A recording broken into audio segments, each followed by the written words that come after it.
everyone, happy Wednesday. I'm Chelsea from Montero Manor, and today I'm going to show you how to whitewash a fireplace. Amy Howard at Home will be posting the before and after shots later today. But before we begin, don't forget to tag 3 friends down in the comments below and share this link to your pages to win a 16-ounce can of Bauhaus Buff. But before we begin, let me show you the techniques I use to paint the fireplace. These are the items that I'm going to use to complete the project. I have my 1 step of brown derby, I have my 1 step of Windsor, obviously my bricks, some trusty paper towels, my spray bottle, a cup of water to rinse my brushes if needed, and 2 brushes. I have a synthetic brush and a chippy brush. You can use whatever brush you want to do this first part. I'm choosing brown derby and Windsor for 2 reasons. 1, they complement each other. They really look well next to one another. And 2, my client has a traditional red fireplace. The browns will help tone down the red in the bricks and really help that white pop off the fireplace. So as you paint the bricks, you'll notice, if I can move this in the light, you'll notice that some of the paint is not going all the way into some of the cracks of the brick. That is totally fine, because in these spots, this is where you're going to want the whitewash to go. However, if you can kind of see right in here, I'm not sure if the light can show you, the bricks are really porous and the paint is literally getting sucked into the brick. So you want to make sure that you put enough paint on your brick so you get that pop of color, but at the same time, you do not want to saturate it that you have one monotone color. You do want some of the red and some of the cracks to show through.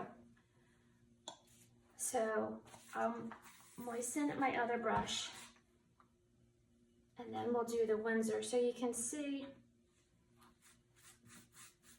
Now, you might think that this really isn't doing much to the brick, but it is toning down that red. And you also want to know that sometimes some bricks might take paint easier than some of the others. So you will have to just eyeball to get the look that you want. But to paint the bricks, it's literally this easy. Just feather it in from all the angles to make sure you have it covered, leaving some of those flow lights. So as I finish up this brick, you can see that our first brick is already starting to dry. And if I can get it in the light, you see the shiny areas? That is where the paint is still wet. However, the matted areas, like around here, the paint has already started to dry. That's how quick the brick accepts the paint and the paint dries on its own. So depending on your environment and your bricks, it's roughly going to take about 10 to 15 minutes, 30 minutes to be on the safe side for your bricks to dry. So if you start at the bottom, one side of your fireplace, and work your way up, and then move over to the other side of your top and work your way down, your first brick will already be dry and you can start your whitewash. So now I'm going to get up close and show you how I whitewash the painted brick. You'll see I used a mixture of Bauhaus Buff and water for my wash, and Bauhaus Buff by itself for the grout. So let me show you. Did you see close up of how I actually do the whitewash?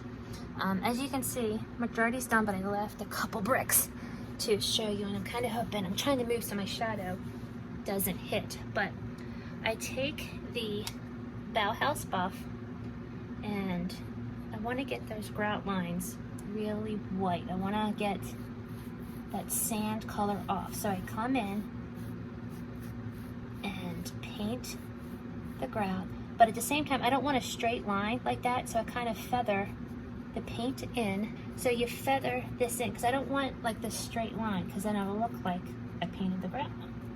So I do that, and then to keep going, because I want the paint to get down into the pores of the grout. I want it to dry a little. I want it to go to sink in a little. So I'm gonna keep going and then I'll show you. So I'm doing this the same thing, just painting the grout, feathering the sides in, and if I come to one that's already done, I'll just feather it too, just like that. And then again, I gotta tell you, I'm excited with the end result of what I see, and so is my client. I can't wait to show you. So let's just keep painting the grout. I'm just gonna, we'll do this whole section right here so you can see. Just do this. See, touch these, feather this, feather, paint in. And you don't have to like get, as you can see, like I'm not getting all of the grout. And that's okay, and I'm gonna show you why. But you just have to get like a majority of it. Okay, so now I come back with my paint water, paint wash, water paint, whatever you wanna call it. And I literally just go over the whole thing, the grout and the brick. But at the same time, cause see how we have like these little, the crevices that haven't gotten the paint? Feather up the ends. Okay, so we're gonna do the same thing here. And then definitely be careful on the edges because it will, obviously it's water, it will drip over. You gotta catch those drops because it will. The one good thing about this with the paint, the one step being water-based, as long as you catch it in enough time, you can use water to manipulate it and move it around. But another good thing with this one step, it has a matte sealer in it. So once I get all this done, I'm done.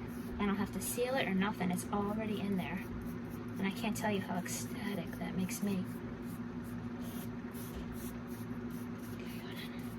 Almost done. Then I'm going to show you the next step.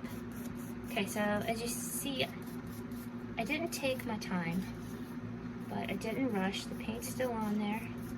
And now we're going to wipe it off. We're going to wipe it back. Let me make sure I get these edges. Yes, and then I take just a regular old painting sponge, and this is kind of saturated. Use this as a negative tool to pull it off, to pull some of it off, to pull some of that moisture and some of that water off. And it also can help blend if you have any of those like hard lines. Because watch, go through here, where it was before. And then you can kind of like shade it, like you do.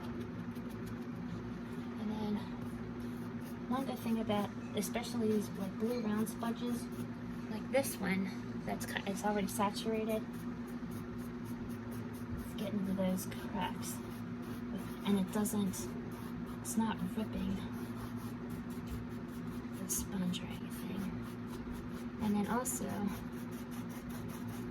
with this, I can get the watered down paint into these cracks. Okay, so now I take rags and I'm literally just now I'm gonna wipe it off. And then you start to see the magic. And it's okay, so my client wants that chocolatey brown to come through. So, you can't really hear. Let me just get this back somewhere. So some of these, if they're too white or they're too bright, you can, well, if you rub, like some of the new ones, you can rub some of the paint off. A little elbow grease. So what you can do also is, if you can see, can you see, like this one looks, it's a little bit whiter. She kind of likes the chocolatey more. So I just take my spray bottle and you spray it, just a little bit of water. Let it sit for a second.